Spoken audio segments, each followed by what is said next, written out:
Good morning, everybody. Thank you for joining the first webinar in our Wastewater Excellence series. My name is Barry Reeker. I'm the Food and Bev Vertical Market Manager here at Evoqua. Today, we're going to start where many food and bev plants start on their wastewater journey, which is, of course, dissolved air flotation. Our speakers today are wastewater experts Chuck Ross and Patrick Pierce from our Environmental Technologies Group in Ackworth, Georgia. Our presentation should go about 30 minutes and will be sent out to all registrants later this week. We encourage you to use the chat box to ask questions, and we'll address those at the end. With that said, I'll turn it over to the guys to tell you about this proven and versatile technology. Thank you, Barry. This is Patrick Pierce with Evoqua Water Technologies. I'm a business developer and DAF, one of the DAF experts in wastewater.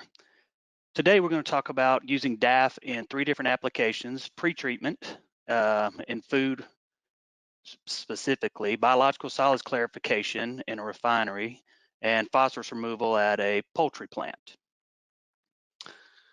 When you talk about DAF, you got to talk about the big 4.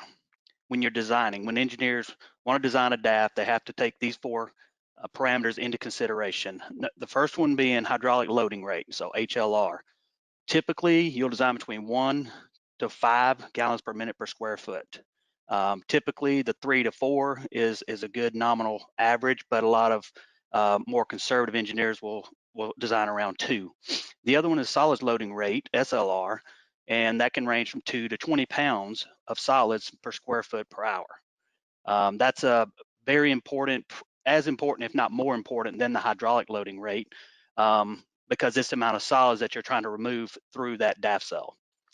The air to solids ratio is a very important one as well. When you start talking about the amount of bubbles or air you're putting in to generate the bubbles to attach to the solids, that's your air to solids ratio, and it is on a pounds per pound solid basis. So it's a ratio, and typically a 0.005 to a 0.05 is the normal average in that range.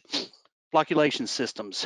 So you have to take that into consideration because they have a lot of different applications. That everything's very specific to the application. So typically a flock tube or flocculation tube will work, but it has very minimal reaction time, but it has very high energy mixing inside the tubes. So short retention time, high mixing energy. You don't have to worry about vapors or anything or smells because it's all plug flow. The other option is flash mix and flock mix, where you have 2 open tanks with top entry agitators that give you more retention time and gives your operator a little better visual on what's going on in the reaction tanks. So depending on the application, you'll use one or the other for your coagulation and flocculation steps.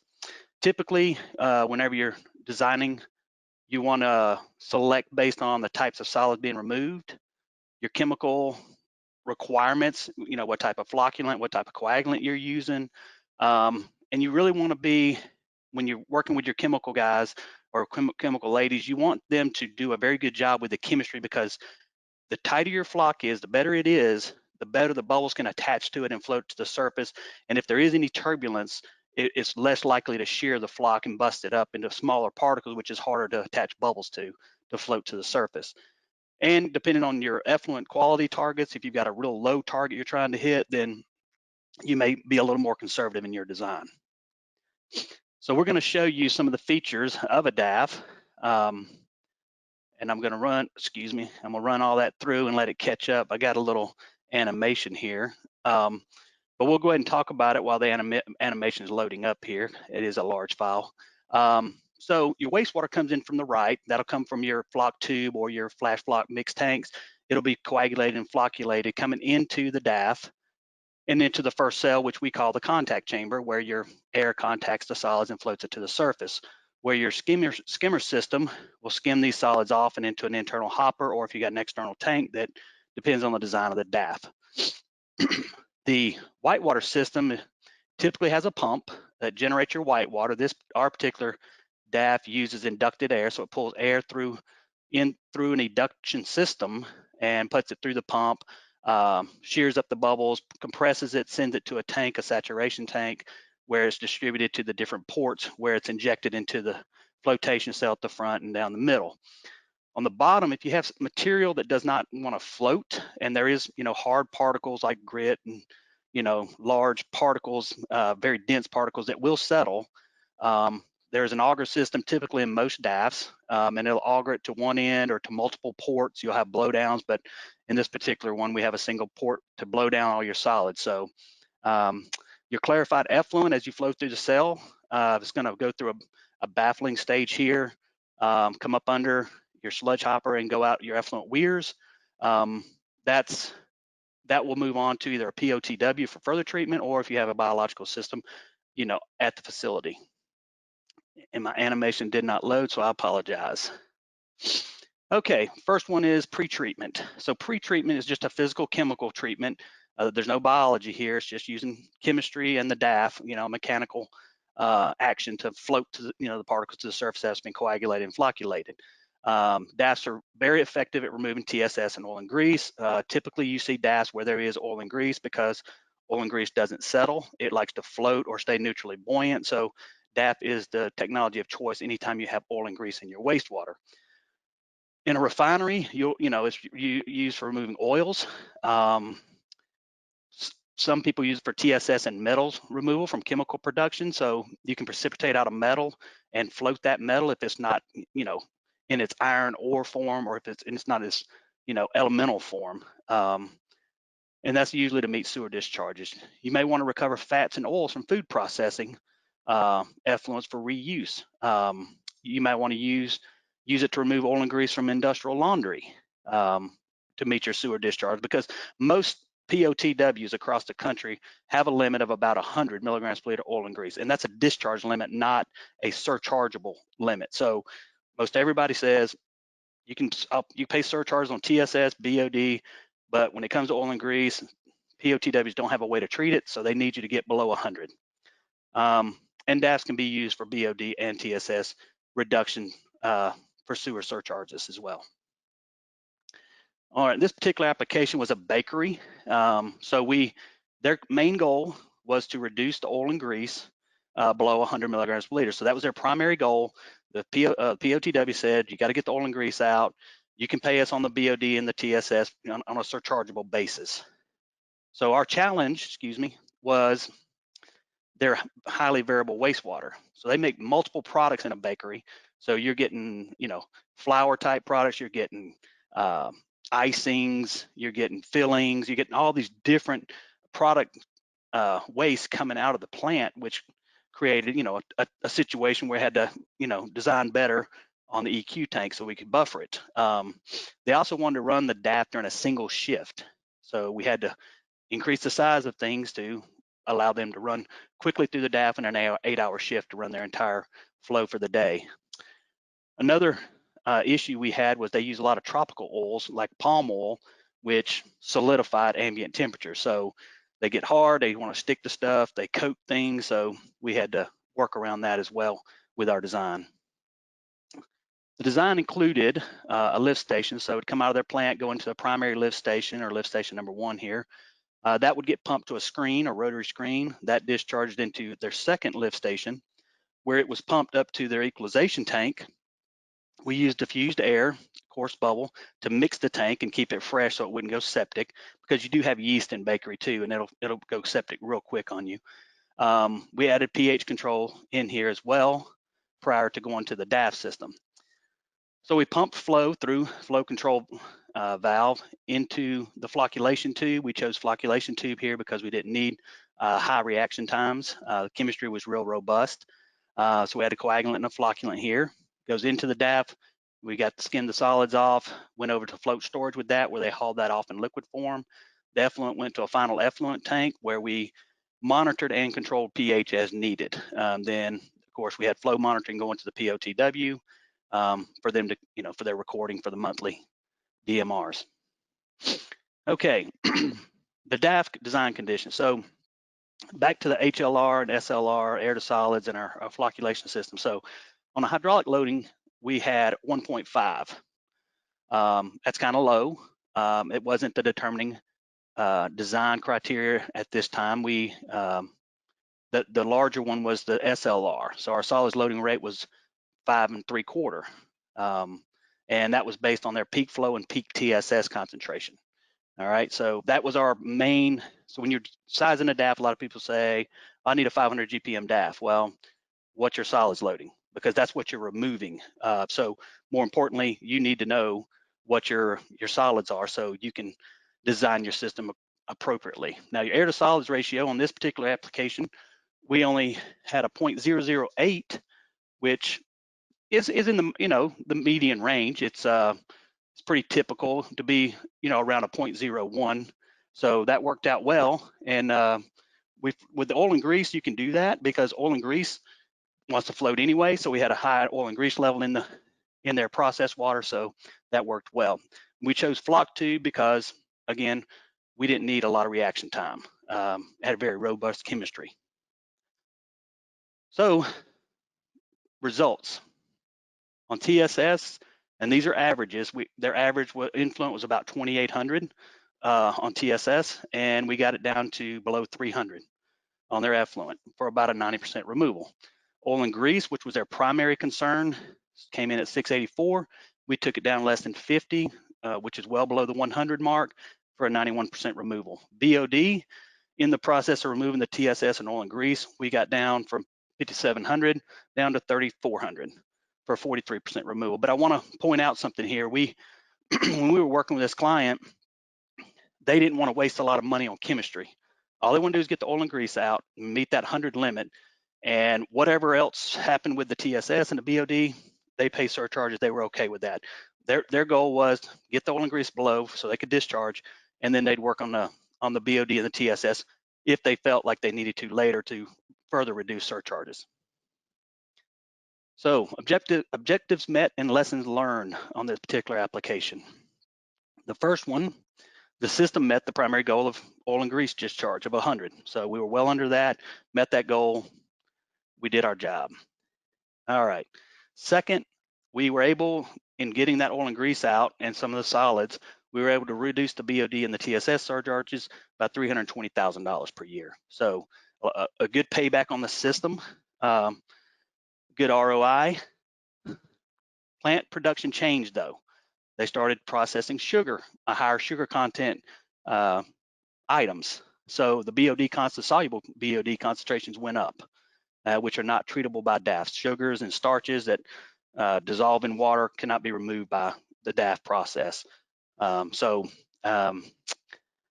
They did plan for future production expansion and a biological treatment system. So we installed that several months later. You put that in, and we met their oil and grease, as we've been doing in the past, but we also reduced their surcharges even further on the BOD and their TSS. So they saw a significant reduction in their municipal surcharges after the biological system was put in. And with that, I'm going to turn over the biological solids clarification part of this to Chuck Ross. Thank you, Patrick, and hello, everyone.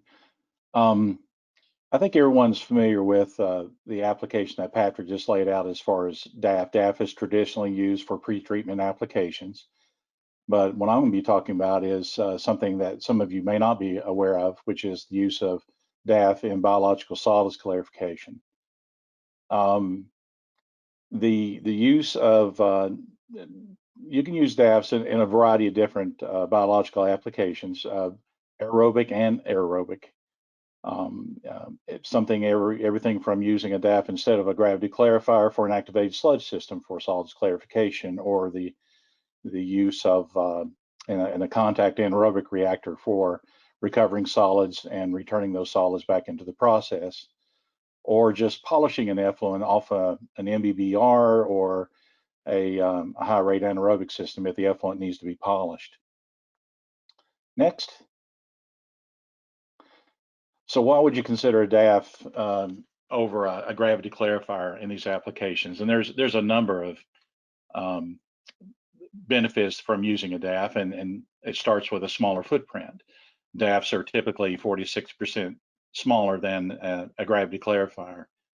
And because of that, they also tend to have a lower install cost, even if you put it into a housed or covered area, which is generally recommended for a DAF.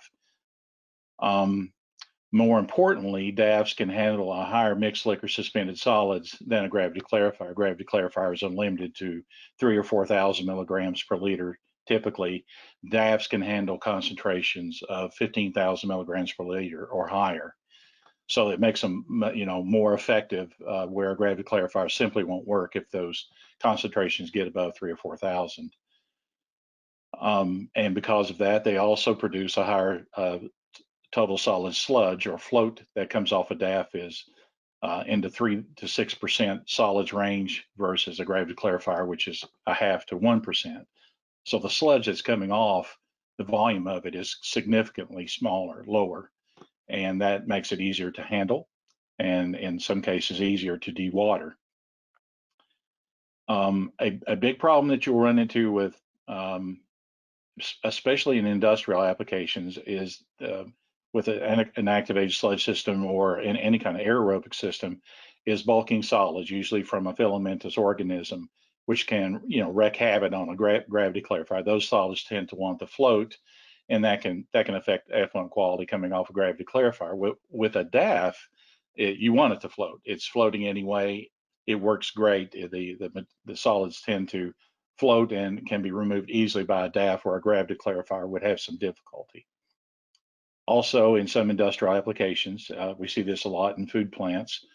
Some product suspended solids in oil and grease will pass through the system and not be broken down biologically, and a DAF can be more effective at removing those solids than a gravity clarifier would be.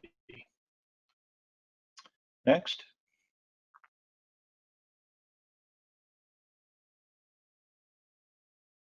So the case study we're looking at here is an application we did on a refinery where they had an activated sludge system process within their treatment system. And they had some gravity clarifiers they wanted to replace, and they wanted to use a DAF in lieu of those gravity clarifiers for clarifying aerobic solids coming off their activated sludge system. But the catch was they had to hit an effluent TSS and keep it less than 30 milligrams per liter, which is fairly low for a DAF to hit. They also were in an area where they didn't have compressed air, and they didn't want to put a compressed air system in. So we ended up using our Hellbender pumps recycle system, which doesn't require compressed air. It just pulls in ambient air, as Patrick had mentioned earlier. The challenges then were that this particular plant had variable wastewater flows, and their mixed liquor suspended solids concentrations were highly variable. As I mentioned earlier, they had a very low effluent target for suspended solids that they had to meet for their direct discharge. And as is the case in many refineries, they had catalyst fines mixed in with their mixed liquor suspended solids, the biological solids, and that kind of posed a problem from a coagulation flocculation standpoint. Next. Okay, so this is kind of an outline, a process flow diagram of the existing system. You'll see in the lower part where they had a traditional activated sludge system with an aerated basin, followed by a pair of gravity clarifiers, with sludge coming off as wash and then sludge being returned back into the aerated basin. And then they had an effluent pumping system that pumped it over to a pond, which eventually led to a discharge into a local river. The upper part shows where we added in a DAF system, which we pumped from their aerated basin, went through a flash floc tank system for the addition of coagulants and flocculants. Then that flocculated flow moves over to the DAF, where it's floated out, skimmed off, and those solids are either returned as RAS back to the aerated basin, or the sludge is wasted as WAS. You'll notice that in both the flash floc tank and the DAF, they have covers on them because they had to have emissions control at this particular refinery at the wastewater plant. Next. Okay, so the design conditions for this particular application. The hydraulic loading rate was moderate at about 2.9 GPM per square foot. But the main thing we were aiming for was the solids loading rate. It was around 3.6, which is also moderate, but we had to be a little bit more conservative because we were trying to hit a lower effluent target of 30 milligrams per liter TSS coming off the DAF. So we had to be a little bit more conservative. We went with a loading rate of 3.6. The air to solids ratio was well within the range of that Patrick had mentioned earlier. So we were at about 0.008 pounds of air per pounds of solids coming through the system. In this case, we were using a Hellbender pump, which uses ambient air instead of compressed air. Now, on the flocculation system, we had done some bench scale testing prior to the installation of the system. And we found, that's where we found that the catalyst fines and other things created a bit of a challenge in terms of coagulation and flocculation. And there was also that variability in both flow and solids loading coming through the system, particularly in their mixed liquor suspended solids. And because of that, instead of choosing a flocculation tube, unlike the application that Patrick mentioned earlier at the bakery, we went with a flash mix and a flock mix tank to give that longer retention times for reactions to take place, especially when dealing with the catalyst fines. Next. Okay, so how did we do? These are averages.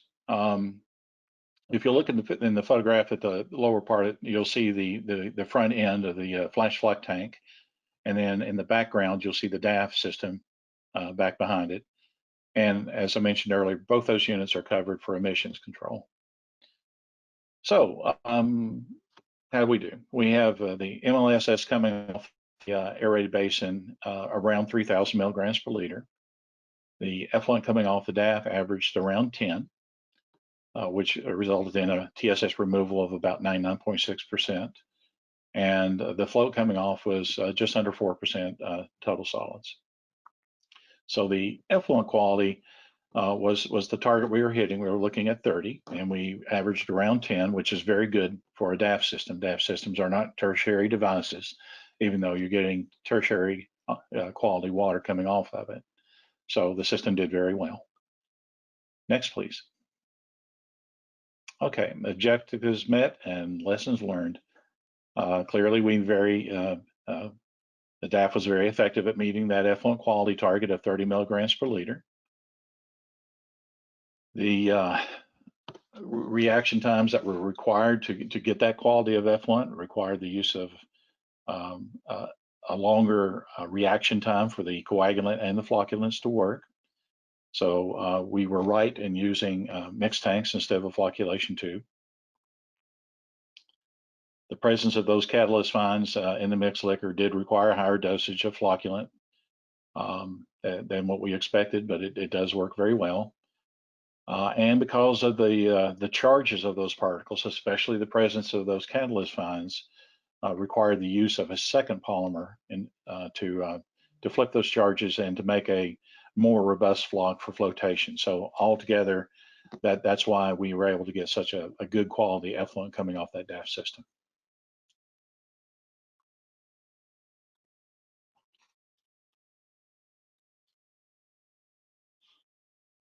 Now, Patrick's going to kind of walk you through an application with phosphorus removal in mind. All right, thank you, Chuck.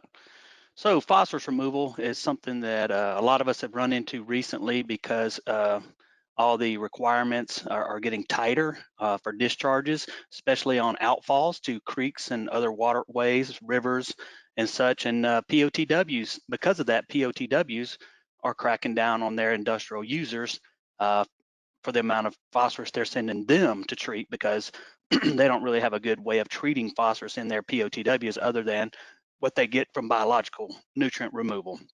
So, you know, the NPDES permits, very stringent. They're asking for less than 1 in most cases.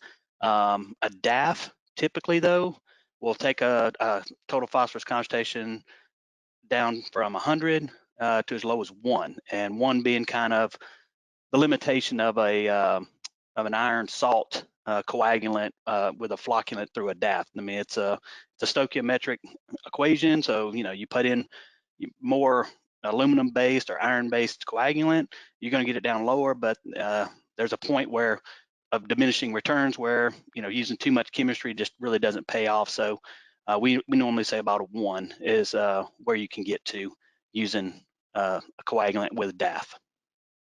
In this particular case study, we're going to talk about removing phosphorus from a turkey processing plant. They already have a biological system in place and pre-treatment prior to that. So their objective was to remove the total phosphorus from a range of 5 to 20 down to less than 1.2. And they had an NPDES permit where they were discharged into a waterway. So very, very tight limit there. And they had a high volume too. So it was really on a pounds basis, but based on their flow, this is the concentration that had to be met. The challenge was they had a highly variable wastewater flow and total phosphorus concentration, depending on where they were in their processing plant, what they were doing, whether they're doing CIPs or, where they were just processing the turkeys. But it varied. So they did have pre-treatment, they did have biological, but we still saw fluctuations in flows and the phosphorus concentrations. And their target, of course, was very low, trying to get down around 1 with a DAF, which is, kind of our limitation.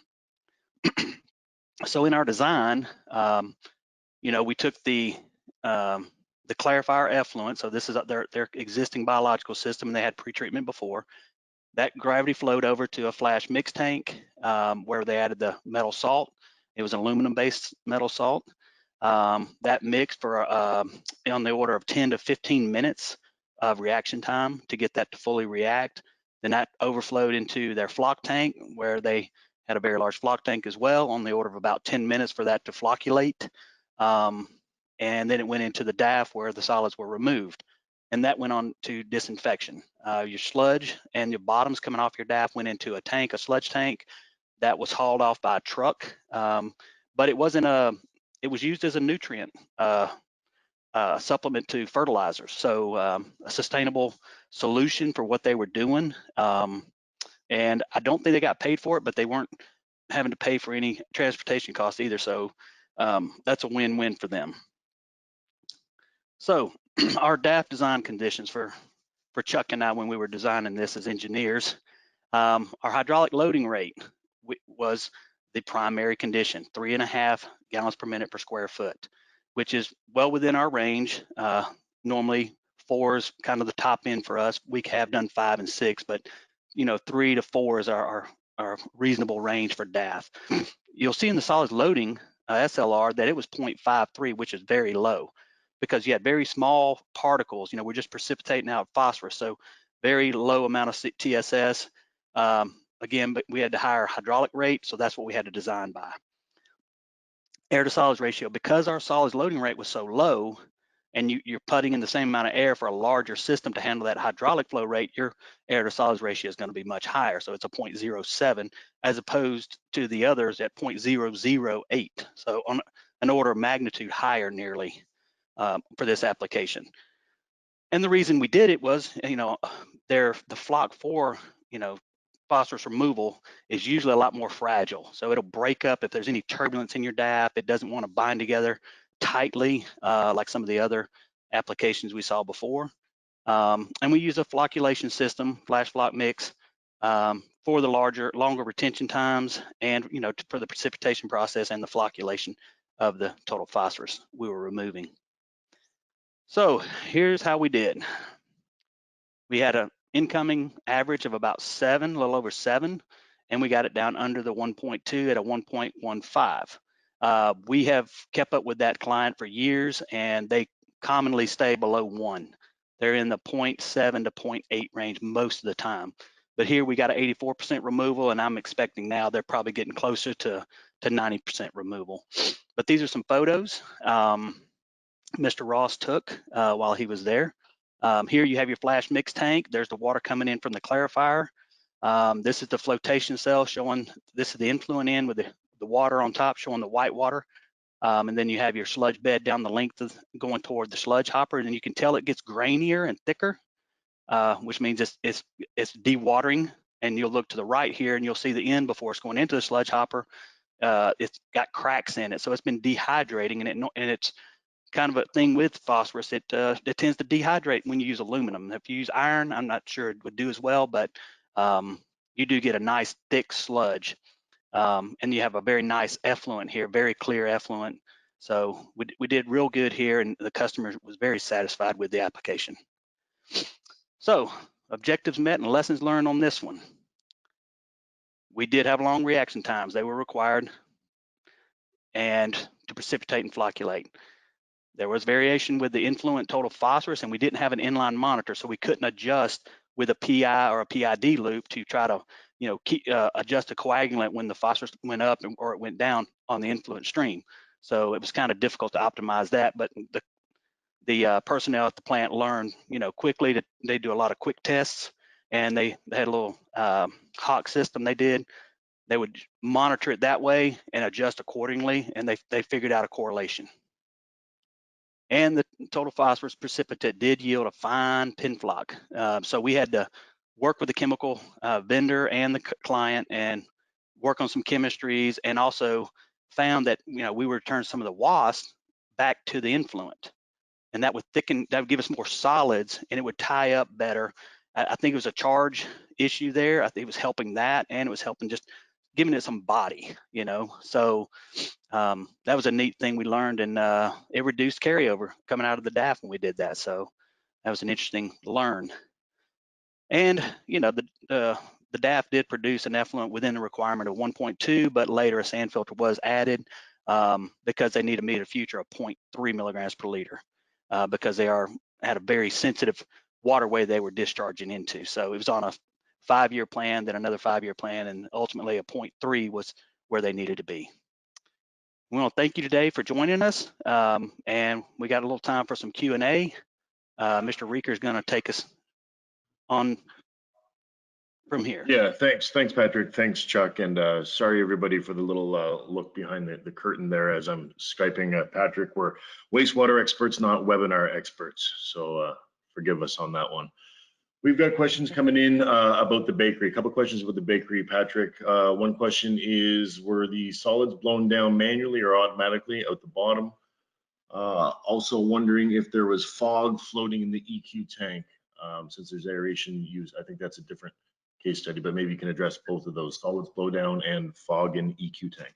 Sure. The solids blow down, we put an automatic blow down valve on the bottom of the DAF, and because there's a single port, we only had to use a single valve instead of multiple ports and multiple valves. And so yeah, it would just blow down, go to the trench drain, which would ultimately return back to the EQ tank. Now the EQ tank, you will get some flotation of, if you have a real heavy, like a spill of oil or fat inside the plant where, they, I don't know, busted a drum of oil or they made a bad batch and they just dumped it, which does happen, then you will get some of that accumulation of fat and oils on top of the surface in the EQ tank. The best way to handle that is to bring the EQ tank down very low and try to drive that, agitate more as it gets lower with the aeration to break up those solids, and so it'll pull it into the pump and eventually out. But eventually, if it's bad enough, they'll just have to pump the tank down as far as they can and get in there with a vac truck. So I've seen both extremes.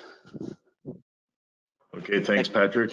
What about recycling back to a biological tank? You got coagulant, flocculant. Does that cause any problems with the biology?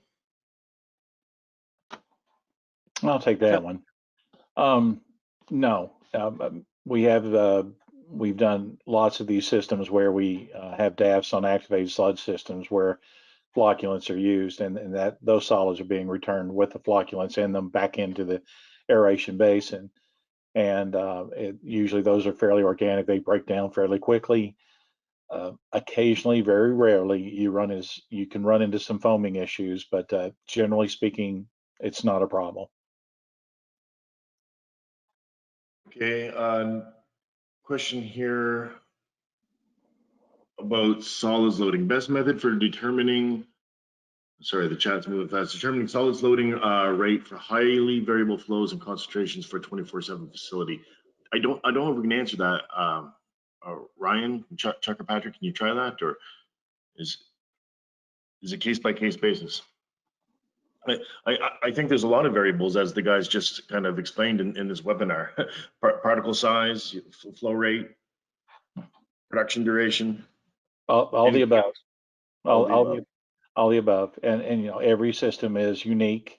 Everything from the characteristics of the solid you're trying to get out to the effluent quality that targets that you're trying to hit. So we may make, even if you had a poultry plant, we may make different decisions based on that specific plant. It's somewhat custom in that regard.